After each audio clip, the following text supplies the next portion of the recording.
I want to ask you a very quick question, Chewie. We all saw, I'm sure people have known the story about, what's his name? Campbell, the National Party member who's in that religious cult. Let me get it up. Yeah, so lots of really sussy things about this. Like this religious group that he's a part of has no name, which is always good. There are, I believe, up to 40 allegations of sexual abuse amongst this unnamed Christian group. Internationally, though, right? It's the FBI. Yeah, between New Zealand and Australia. There's no call that, what is his name? Something Campbell, Hamish Campbell, has any part to play in that whatsoever. However, what I am interested now, because because we brought up Annie O'Brien tonight,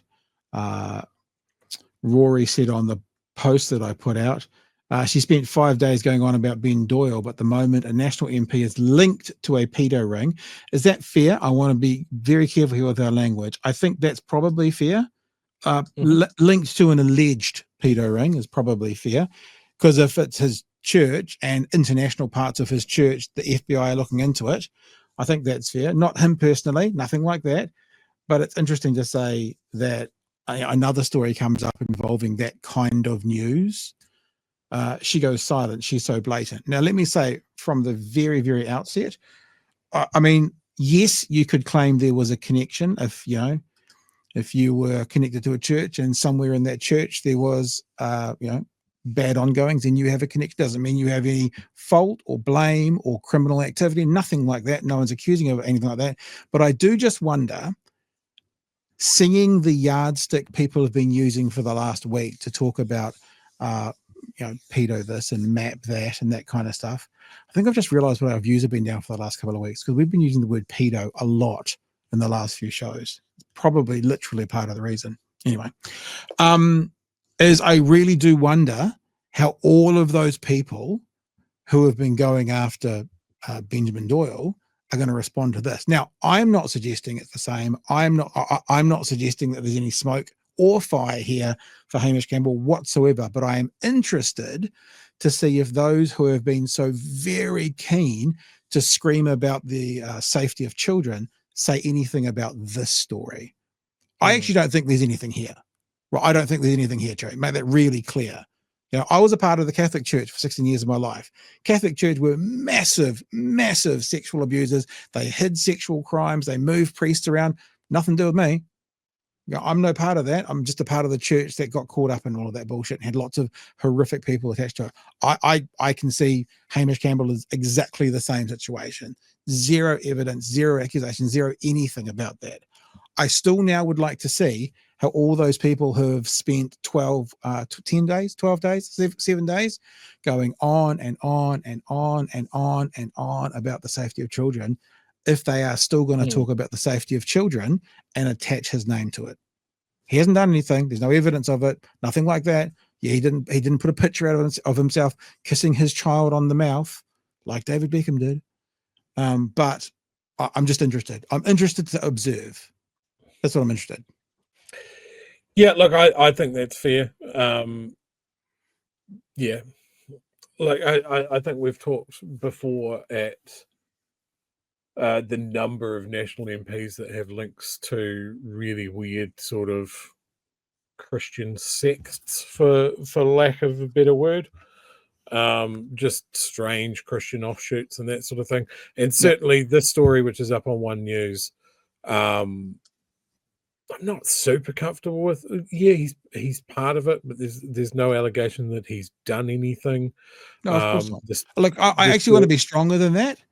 I'm not even going to say there's no allegation. I've just been the past week saying to people about Benjamin Doyle, well, present the evidence and then we'll have the conversation. There's no evidence to present. Internationally, the FBI are looking at something. It's not even, I don't even want to go if there's anything there. There's literally nothing. But I actually kind of feel the same about Benjamin Doyle, because if you have the evidence for an arrest or a conviction, then present it, and no one has. Yeah, yeah. So it's as black and white as that to me. I believe in innocent until proven guilty. The other side for the last week have been believing in guilty, and then we'll see if he's innocent. So are you going to do the same? That's what I'm asking. I don't think there's anything there. I haven't done it for Benjamin Doyle. I evoke the words of Ronald Reagan. It's best to test and verify. Same thing here. I'm not changing my position. If you're not changing your position, people have been going after Benjamin Doyle. What have you got to say now? That's what I'm asking, Chewie. Yeah. And look, going by the information in the story that's up on One News's website, look, the numbers, like if you want to talk about the chances, like there's an estimate that this group has 2,500 members in New Zealand. Oh, that big? There's a support group called Brave Truth Australia in New Zealand, and they've said that there's about 50 perpetrators in New Zealand alone. Neither the church or the police have commented when asked about that number. So, I mean, if he's one man out of 2,500 and there's 50 perpetrators, say, even if that's accurate, like there's a very slim chance that he's... But hang on, what are you saying 50 perpetrators for? Are you saying if it was that number? I mean, we can say if it was one perpetrator. That's what the support group, Brave okay. Truth Australia New Zealand, has said that it has been told. Okay, I didn't know that. Way of saying that. That there's 50 perpetrators in New Zealand alone. Now, that's one group making a claim. So, yeah. I mean, I think this is... I mean, I looked at it because, like, these weird sort of offshoot Christian groups just sort of fascinate me, and there's definitely some meaty parts of the story where people have different names and rank. Like the church leader in New Zealand is known as the overseer, which just sounds fucking weird. Do you know, but you know the KRS song, eh? Whoop whoop, at the sound of the bullies. That's what he says in this. Officer, officer, overseer. It's what he turns the word officer, like police officer, into. Ironic that the whole thing is coming up around, Tamitha as well. Anyway.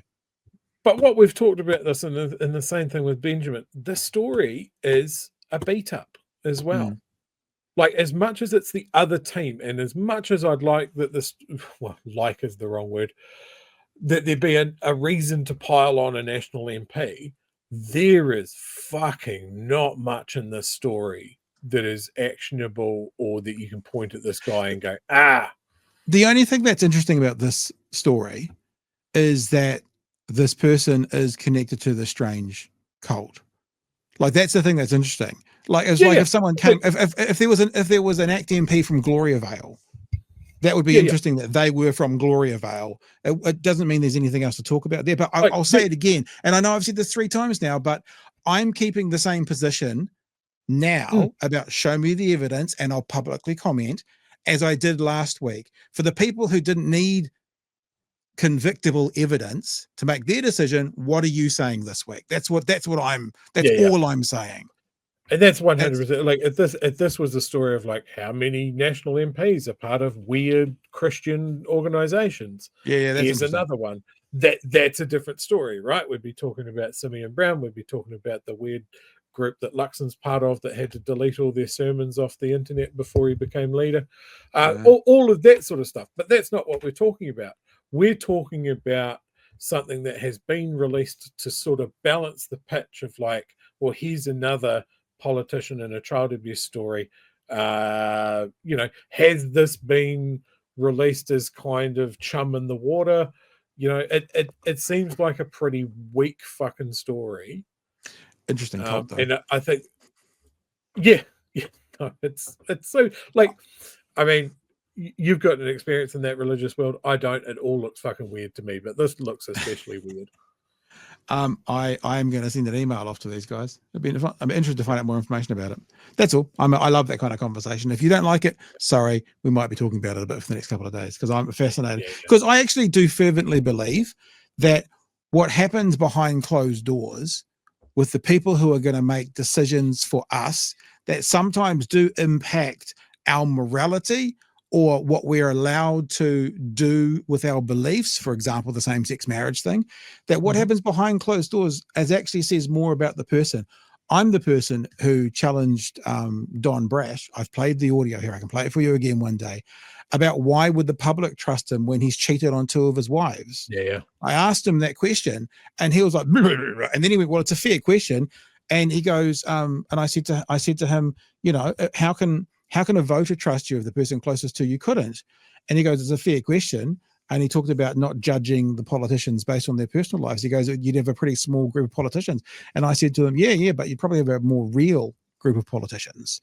So I'm not saying I care what you do behind closed doors in your own life and that kind of stuff. But if you're going to stand up the front and say, I'm going to tell you what this country is going to do, I'm going to tell you where we stand in these issues, and you're being a hypocrite behind closed doors, that matters to me. That does matter. Yeah, look, and by the way, I want to be clear. We've tangented away now from the other conversation. I'm not saying that Hamish Campbell is any kind of hypocrite whatsoever, right? I'm just saying in general, behind closed doors, what you do in your private life, what you do when you're sharing and speaking the realist you can be, if you're then going to stand up the front and tell me what's going to happen with this country, then that matters to me. Yeah. So my response to that is Simeon Brown, leader of a anti-abortion group, and he said that wouldn't affect anything, and it's just a coincidence that as part of these health cuts that he's doing, there seems to be a lot pointed at abortion services and that sort of thing, and people are getting turned away because there isn't the resources to do that sort of healthcare. That's like, why would you connect those two dots? Right? So this is why I have a concern when these politicians bring in these beliefs. Yeah. And then, like, that's fine. If that's what you believe, Simeon, cool. That is something between you and your wife, you and your family. If you don't like abortion, don't get one. If you don't believe in gay marriage, don't get gay married. Don't be gay. You know, that's all good. That you do you. But when you're a politician and a lawmaker, then you need to compartmentalize that. You can go, well, I don't agree with abortion, but it is legal and it is healthcare. So shut the fuck up.